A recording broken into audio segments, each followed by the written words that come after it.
back again, this time with Pillow. So Running with Demons, that's a documentary movie that I just wrote the score for, actually kind of on and off over the last year almost, but it just finally was finished, and I'm pretty sure that DVDs are available now or going to be very soon. Go to runningwithdemons.com and check it out. And it's a really cool movie, and I had a really good time being a part of it.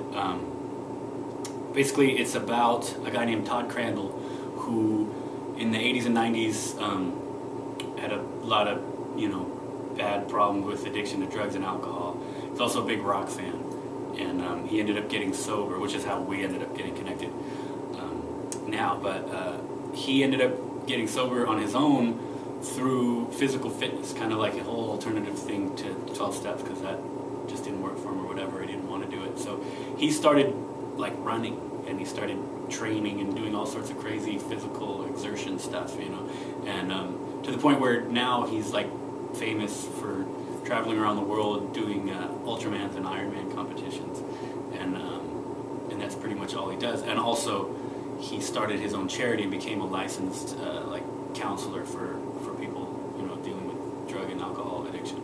And so he runs this charity called Racing for Recovery, and that is based on what he did for himself, where it's an alternative to 12 steps and all that, and you just get sober through running and just physical exercise and health. And I thought that was a pretty cool idea for a different way to do things if you're having those kind of problems. But I actually met Todd because he was, like I said, a rock fan, and so he told me about all that stuff about a year ago, because he came out to some Tesla shows, so I kind of knew who he was. And then this movie was getting made about him, because he'd already been profiled on ESPN and a book written about him and stuff. And they were making a movie about him, but focusing on his competition in the Ironman in Canada.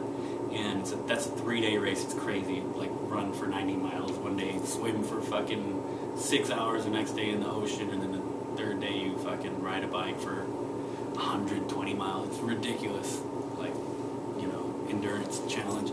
And they never let camera crews on those competitions too, which is pretty cool. So it makes it even more special because they actually were there with him the whole time.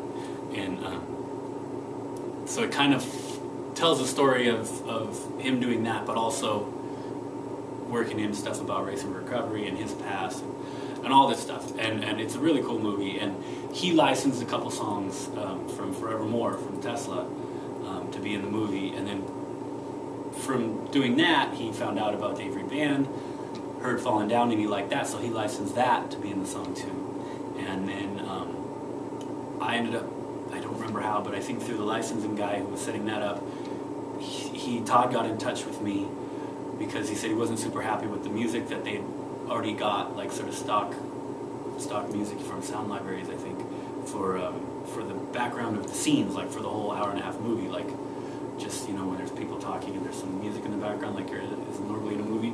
He wanted different music for all that. So he asked me, would I be interested in scoring the whole movie? I was like, fuck yeah, because I've always wanted to do that. But it's really hard to get into. And, so hard and so sort of such a niche market that I didn't even ever really think to seriously try it. But I thought it was a really fun thing to do because, like I said, I always wanted to. And it gives you a chance to write a whole bunch of different stuff and to write to a scene, which is totally different than writing a song. It's all instrumental, so you have to kind of convey musically what is happening, visually, which is kind of cool and weird. So he sent me a rough cut of the movie, and what I would do is I'd sit there with my guitar, watch the scene with the music that they have, because they said they wanted it similar to what they had, but just my version, and similar in style, and maybe feel like if it's a quiet song, write a quiet song, you know what I mean? But not sound like the songs that were there.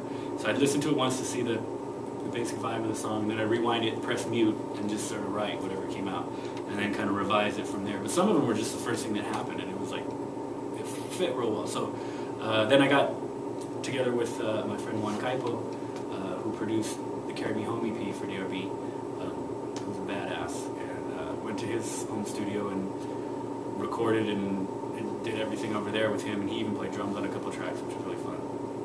And that's kind of how we did all that. The producers edited it all together, but like the scenes, I knew how long they were supposed to be, so I would write the song to basically be about that length. So most of the scenes, come to think of it, were actually just the exact song that I wrote because I knew how long it was supposed to be. But some of them I think they did have to chop up a little bit.